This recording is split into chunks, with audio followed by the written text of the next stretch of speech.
Welcome to the Next Big Flip podcast, where small flips lead to big wins. I'm your host, Lawan Diggs, longtime reseller and the author of 20 Years of Flipper and the Craigslist Hustle. Around here, the next big flip isn't always about making the most money. It's about the flip that mattered when you needed it most. Each episode brings you real stories, practical tips, and encouragement to help you start or grow your reselling side hustle, one meaningful flip at a time. The next big flip. Let's get into it. Okay, and so her Instagram profile reads, Furniture Flipper, glorifying God through my work, and also an Airbnb host from South Carolina. So Laura Volk, does that pretty much sum you up in a nutshell for this season of your life? Oh, yeah. I tried to fit as many words as I could on that little bio because we have so much going on over here, but I'm really grateful to be able to do furniture flipping and run an Airbnb. Yeah, it's pretty cool. You said trying to fit as many words. I'm so thankful for Chat GPT. I'm like, no, do it in 100 characters. I know. Yeah. Oh, especially when you're trying to post something on YouTube and you really do only have 100 characters. That is fun. And so what stood out to me as I interview a lot of people who buy and sell and re-thrift items, but I came across your Instagram and I saw you just really killing the game and furniture flipping. I'm like, oh my goodness, who is this girl? I said, I'm going to take a chance, reach out to her and see if she wants to be on the podcast. And lo and behold, here we are. Yeah. So I am too excited to be talking to you right now. Yeah, no, I'm excited about this opportunity too, because a lot of the times when new people message you, it goes in the request folder and you don't see it for a couple days. Right. Like, oh shoot, he messaged me a couple days ago and I hope he doesn't think that I'm ignoring him. Not at all. And good. So you're located in South Carolina, is that correct? Yes. Yep, Greenville, South Carolina. I was born and raised here, and I think I'm biased, but I think it's one of the greatest cities in America. That's awesome. And you was telling me that it's like the rest of the country for the most part, pretty hot right about now. Okay, yeah, that is my one qualm with South Carolina. It gets hot in May through December. So, but it's hot and humid, but I do work in a shed and I do have an AC unit in there. But an AC unit can only work so hard in 95 degrees. So that is so true. Now, you said you're also an Airbnb host. Now, with your Airbnb, do you use any of your furniture that you restore to stage or to, use in your Airbnb as well? Yeah. Crazily, I only did like one piece of furniture. But we did find most of the furniture we found was either thrifted or on Facebook Marketplace. Or like some kind of discounted store. But I think I wanted to separate those two because I was like, I already am doing this full time, like furniture flipping full time. I don't want to also have to add another layer to that for filling the Airbnb. But I did paint a lot of the house, a lot of the inside of the house, and then the entire outside of the house. So I at least use my paint sprayers for that. How did you get into like Airbnb? Like, and how was that going for you? Well, we actually, that's kind of a longer story, but I'll do a quick version of it. But we stayed at a really cute Airbnb in Columbia, South Carolina for my husband's birthday right after we got married. And his birthday is right after Christmas. So I was trying to do something special so he doesn't just feel like overlooked because of the holiday. So this little Airbnb was not a tiny house completely, but it was a pretty small house, studio kind of style, a cabin, and it had a hot tub. And we just had so much fun and had kind of started dreaming up of doing an Airbnb after that. So we actually, for the longest time, we were like, how can we afford another house or another space to be able to do that? And then we were like, why don't we just do it out of our own house? So we rented out our personal house for a year and a half to save up money, and then bought another house with that money. Last November, we closed on a house that's just a couple minutes away from us, which is so nice because I'm the cleaner for the house, so I go over there all the time. And it's been super, super great. We've been really, really grateful that it's been successful so far, because it is a risk at the end of the day. You never know how many people are actually going to rent it out, but we did have a little bit of security knowing that our house did so well and we're only a couple minutes away, so surely it's going to be okay. That when I tell you like this episode is about furniture flipping, but what you just mentioned right there in the last 90 seconds, I guarantee you a lot of my listeners are like, maybe I could do something like that. So thank you Oh so yeah. much for sharing that, because that's some great insight. Yeah, I mean, the thing is, anyone can do that. For the most part, you have to look at your local laws, but it is a lot of effort to pretty much pack up all of your stuff and move for a weekend or whatever. But we don't have kids in this season and thought like this is going to be a great way for us to make some money and be able to save up to put a pretty good down payment on another house, because when you buy your first investment property, you have to put down at least, I believe it's 20%. So more than your primary residence. So it was Right. really important for us to save the money that we made so that we could put it into another investment property. That's nice. Now, Airbnb is one thing, but how did you get introduced to the idea of flipping and reselling furniture?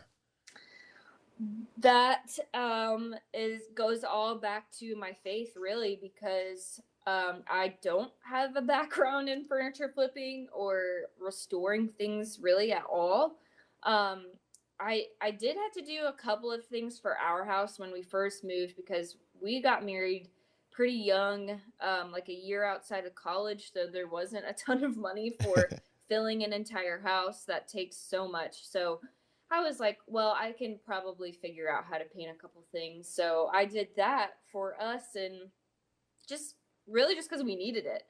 And then I had a degree in marketing, and I worked at a marketing agency at the time. And after after working through a season of COVID, working from home with a marketing agency, I was like, I just cannot do this. I'm not meant to be behind a computer all day long. I missed the social environment and just getting up every 30 minutes to go chat with your friends just as a mental break. I was like, I cannot do this anymore. So, um, once that realization hit, I was like, I really need to start praying about this, because I do not know what I like. Like I truly did not know what I was passionate about or what interested me. So my answer really came through prayer, through conversation with trusted friends, and my husband and my family to help kind of figure that out. And eventually that led me to a YouTube video from the channel DIY Wife. They have a pretty big channel, and it was a simple video on the couple making several thousands of dollars in a month using furniture flipping as a side hustle on top of their full-time jobs. And I was like, oh, okay, if they're just doing that as a side hustle and they made all that money, I can do that if I pursue this full time. Turns out they're probably in a big city where they can sell furniture for much more money, and there's more of a market for that. But either way, it convinced me, and really that one video was all it took for me to at least take the step in trying it. I wasn't sure how it was going to work out, but I was like, okay, let me just see how this goes. And so I started my first flip and my Instagram while I still had my other job, kind of as like a security just in case it didn't work Right. out. And what's so interesting in looking at your Instagram, you would think that you were born and raised like in a household of furniture flippers. You just make Yeah. it look so easy. I'm like, oh my goodness, she is really killing the game, along with several other females who are doing Yeah. furniture flipping. And it's for some reason, this is like like all my viewers, they just love seeing furniture flipping, especially Yeah. from females. Yeah. I don't know. Something that I have found is that people are very interested and very opinionated about furniture flipping. It's a particular um, job that people have a lot of opinions about, which is good and bad, but everyone has furniture and everyone has a style. So we all do have opinions about it. Whereas my husband is an accountant and no one really, has that many thoughts on Right, that. right. You're not going to have the hater comments about that. But there are lots of different people out there who like things a certain way, and this particular environment kind of stirs up people to either feel inspired to do their own DIY projects or be like, why did you do that way? And both are engagement. So at the end of the day, it's okay with me. I feel the same way because I get all the hater comments from some of the videos I repost, and people are like, I hate it. Why did you do that? I'm like, well, the buyer loved it. Yeah. Like, well, that wasn't even me. Right. That's true. That is so true. And I was checking out one of your videos and you had said, people always ask me, what's the scariest part of flipping? And then all of a sudden you zoom in on this big wasp just sitting there minding its own business on one of your blankets. So is that like a big thing, like a real thing, these insects and critters? Oh, yeah. So I used to work truly out in the open, just in our backyard, with no kind of safety at all. So it was worse then, but now I work in a shed and they just get trapped inside of it. So I don't know really which one's better, because now I have to figure out a way to trap them or release them from the shed. So that's an adventure in itself. It sounds like it. Now, when it comes to you getting like your items to restore or repurpose to reflip, where do you usually find them? Do you get them like garage sales, Facebook, Marketplace? What do you, thrift stores? Yeah. When I first started, I found a lot through Marketplace or Habitat for Humanity Restore, which there was a store right down the road. So that was just super convenient for me. I actually had a friend introduce me to a app that showed you where the local estate sales were. Huh. And that is so fun, especially for the purposes of bidding, because you can get stuff sometimes really cheap. And, when you're trying to flip furniture, it's really important to get it at a low price so you can make a profit off of it.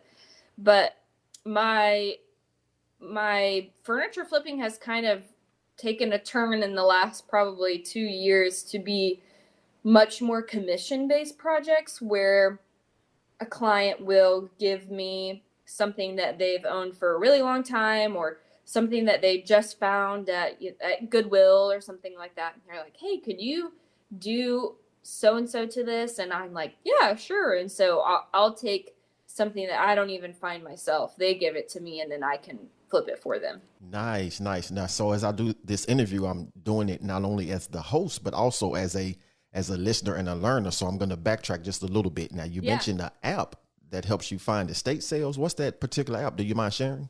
Oh, yeah, totally. This has been super helpful for me because I had heard of estate sales, but normally you just like see a sign on the side of the road if you're lucky. Right. But this app is literally just called estatesales.net.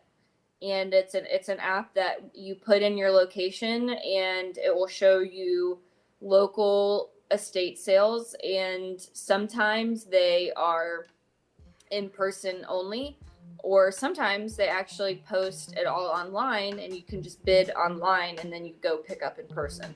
Nice. Thank you so much for sharing that. This interview has been amazing so far.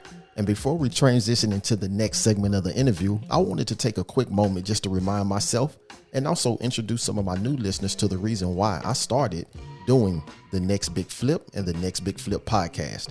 I can remember years ago in the early 2000s when I really needed a push, like a boost in life at the time. I had been laid off from my employer. All of my benefits as far as insurance and government benefits that I have been receiving were coming to an end, but I was working a moving job with one of my brothers, and the client there had gave him a dryer. He didn't need the dryer. I didn't need it either. But lo and behold, I had heard of this small little website at the time called Craigslist. And so he gave me the dryer, said I could sell it and keep the profits. Well, I put it on Craigslist, and within an hour, it sold for $75. And that was the beginning of what I would like to call my light bulb moment. Since then, I've written The Craigslist Hustle, and I also released a new book called 20 Years of Flipper, and it just pretty much is a self-help book along with a story format, just inspiring listeners and readers such as yourselves who are either already side hustling or looking to start a side hustle. So I would encourage you to go and check out 20 Years of Flipper. You can find it at nextbigflip.com. Again, the book is 20 Years of Flipper, which can be found on Amazon, but also through my website, nextbigflip.com.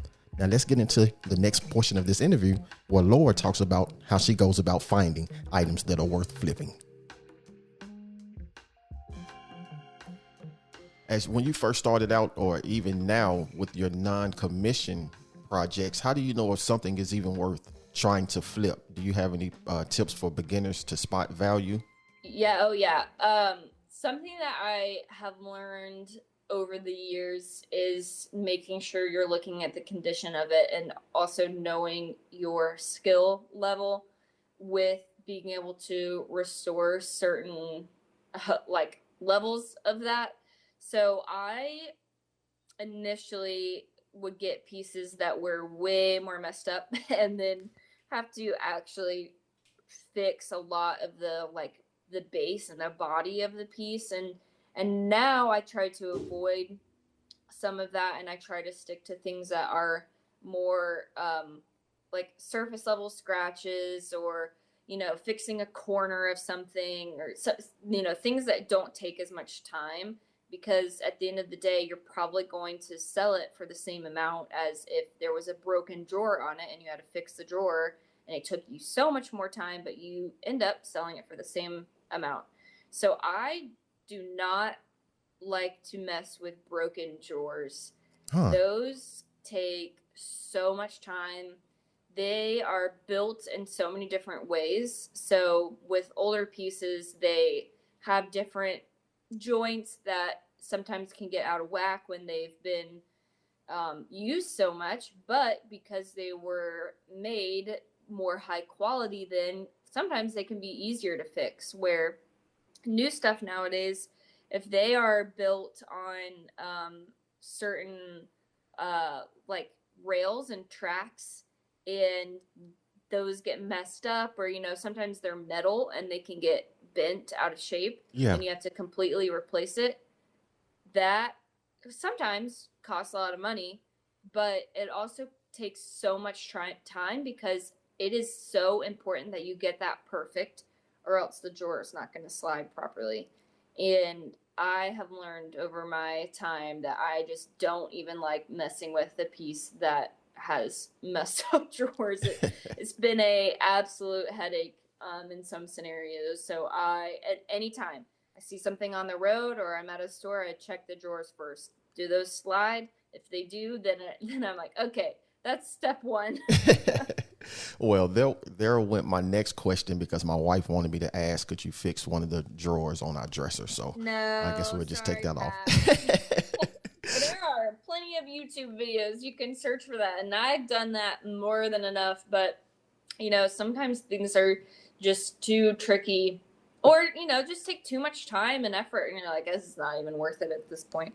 Wow, that's interesting. Now, it's one thing to do what you're doing, but it's another thing to actually share it, like on social media. And so I'm going to put like all your links to Instagram and all of that, because I definitely believe my listeners need to go and see what you're doing. But what inspired you to share it with people?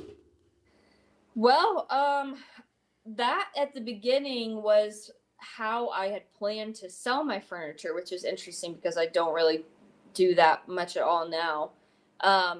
Because I posted on Facebook Marketplace, but I also thought, oh, I bet my friends would want to buy stuff too. Right. And then as my following grew, I was like, a lot of these people don't even live close to me. And I know that there are ways for you to ship your furniture, but I have not even gotten into that yet. So I pretty much only sell my furniture locally. Okay. So now my profile has more become a portfolio for clients to see what I can do if they want things done a certain way, but it also has turned into a how-to. environment for people to be able to learn how to do things, where at the beginning I really was just trying to show the pieces that I'd flipped and was trying to sell them. Wow, that makes a lot of sense. And so I'm so glad that you did, because you're helping a lot of people, and I came across you, and I'm learning myself. So I may be able to fix this drawer for my wife so she'll stop nagging me. Now, what's one flip that you felt like was your next big flip? Not necessarily something that brought you a lot of money, but one that really helped you to keep going and stay in the game. There was a piece that I had found on the side of the road. I was on a walk in my neighborhood, and I don't necessarily live in a neighborhood that people are putting furniture out on the road all the time. Right. So this was kind of unusual that I ran across this, or I walked across this, I guess. But this piece was turned upside down. All of the drawers were out, but I was like, I think this looks kind of cool, but I can't really tell. So at the time I had a little RAV4, and you can fit anything in a RAV4. Yes, you can. That I found out. I walked back home, and I got my car, and I went back over there, and I loaded that thing up by myself because my husband was at work. Come on, you go, girl. I've learned how to do that too. Luckily, no injuries yet, but I brought it home. When I turned it right side up, I was like, oh my gosh, this thing is a legit mid-century modern dresser. And it was pretty beat up, but the drawers were actually in decent shape too, so that was a win. But I decided to paint it in more of a like geometric modern type way, because it was pretty damaged from being outside and being on the side of the road. I was able to save some of the wood, but the way I wanted to paint it was just like kind of a different style than I had done before, and I was just so excited about finding something like that on the side of the road, because that was actually the first piece that I found on the side of the road, and it was maybe one of the best things even to this day that I found on the side of the road. So it encouraged me to, always keep your eye out for things, because you never know what you're going to find, because it was flipped upside down, and you would have never known what it was unless you did something to it. Oh my goodness. Congratulations to you. And as they say, one person's trash is another person's treasure. And so That's a beautiful story. Yeah. Now, what's something you wish you knew earlier about flipping that might have saved you some time or money? You have any thoughts on that? Yeah. So there are lots of different products out there and lots of different tools out there. And something that I wish I'd known earlier was the importance of researching all of that, and not just buying something based out of convenience, such as something that you use all the time, which is like a cleaner. When you're first cleaning off the piece, invest in a good cleaner. It's not even that much more expensive, but I like to use a product called Crud Cutter or TSP, both really good products, and cleans pieces super well. A good primer. I always use a shellac based primer, because most of the time the pieces that you get do need a primer, whether the paint that you buy says you do or not. And then lastly, a high quality paint sprayer.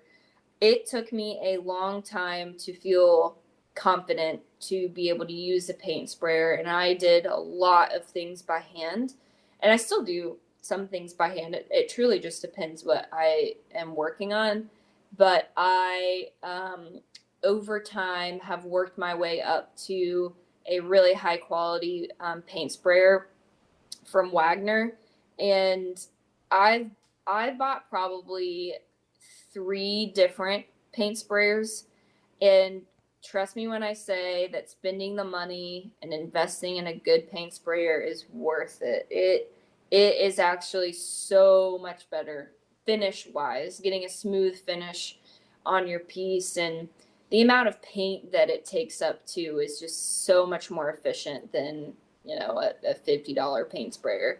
Wow, thank you for that information. And more importantly, Wagner, if you hear that, you may want to sponsor some upcoming No, I episodes. mean, I'm not gonna lie. It's worth sending a message to brands once you have a decent following and saying, "Hey, would you want to work with me? Because you might get some free stuff." Thank Yeah, you. Thank you. yeah. Note taken. It worked for me. It could work for you. Hey, I believe it, and you will be one Yeah. of the first ones I come back and say, Laura, it worked, it worked, it worked. Well, actually, that is actually a good piece of advice that was given to me. Was I've been waiting around for a long time for brands to reach out to me to work with them, Okay. and I had a friend who is a influencer just for her everyday life, and she was like, I actually have to reach out to them a lot of the times. And I was like, oh, really? I don't know why. I never even thought about that. So I messaged a couple brands that I actually really do love and I actually use their products. And it was worth it. Come on. Thank you so much Yeah. for that. I appreciate that. And more importantly, I know some of my listeners, once again, their minds are churning like, okay, Yeah. let's do this. Yeah. Now, My husband always says the worst thing they can say is no. come on, And that's I'm good like, advice. yeah, you're right. I think I was worried so much about being embarrassed if they thought something about my profile or didn't think I was worthy or whatever, Yeah. and he was like, just try, you never know. And then suddenly I get some things in the mail. Oh my goodness. And in that last minute that you just said, those are real fears that people deal with. And then your husband's response is a real comment. I mean, that's Yeah. just a real reality. All they can say is no. Yeah. So Yeah. thank you Yeah. just so much. We can write a book from this episode. I'm excited.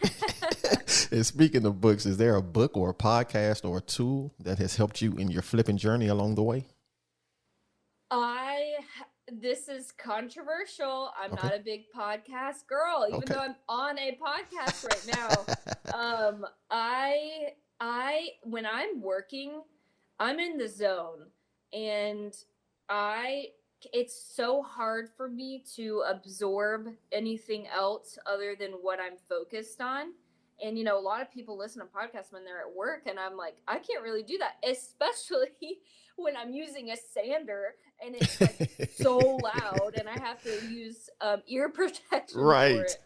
But I had to go back to YouTube, and like you mentioned earlier, all the females out there that are so like encouraging and inspiring on social media that really just have gone for it and have made a platform for themselves. So there are two girls that I like to follow, and that have been for me just really inspiring again, but also like have been willing to message me back on Instagram, which a lot of the times, like these people that have bigger names, sometimes you get a little worried about if they're actually going to respond to you or not. Right. But the first one, she's actually local in South Carolina too, so that immediately we could relate on a lot with the heat. Right. Her name is Evergreen Restorations. She has been really, really helpful with just giving me advice for certain things. And then another girl that I really like to follow is Furniture Doctor. Okay. She has a massive following. She does a ton of how-tos and is really, really impressive. And I love watching all of her stuff. Nice. And I will definitely go and check out their socials as well, just to see Yeah. what I can find. Now, as Yeah. we get ready to land this plane, is there any advice you would give someone who may be hesitant to start a side Yeah. hustle in furniture flipping? Do the research, because it's really important for you to know if this is worth it for you. Do you like doing this? Do you have a space to do it? I know I've had a couple of friends reach out to me and ask about doing it themselves, and they're like, well, I live in an apartment, and unfortunately that is a really big barrier, that you don't have the space for it. It's really important to be able to do that in a safe environment. And also, you don't want to ruin the apartment that you're in with paint. And also just the time and energy that it takes to be able to learn a lot of this stuff. Like I said, is this something you're really passionate about? Because it does take a lot of trial and error. So I would say that is really important, but I just think it's worth a try. I have a lot of friends recently that, we're getting to our later 20s, and some of them are starting to realize that the degree or the job that they went into right after college isn't something that they actually really love, and are starting to pursue side hustles. And they've been really inspired by me just jumping in and doing what I'm doing. And then I don't say that to be prideful at all, but just that, like, it does take a lot of risk. And I do think that there is so much value that comes from you being able to put your full yes on the table to something that excites you. And, if the Lord has put it on your heart, there's a reason for that, and you don't want to ignore that. So, I think that focusing on the gifts that you have and kind of exploring other opportunities for yourself is really important as you get into, what do I really like? What am I actually passionate about? Is this something that I really want to do long term? Because side hustles don't always have to be side hustles. Those can turn into full-time gigs, When I tell you that right there, side hustles don't always have to be side hustles. They can turn into full-time gigs. And that is the absolute truth. And so, Laura, I'm so thankful for this time with you. Thank you for sharing your heart, being vulnerable with my listeners. And I definitely believe that some people are going to get encouraged from this. And so, listeners, make sure you go and check out the links that I post on Laura and see the amazing work that she's doing. And this is the Next Big Flip podcast. Let's get it.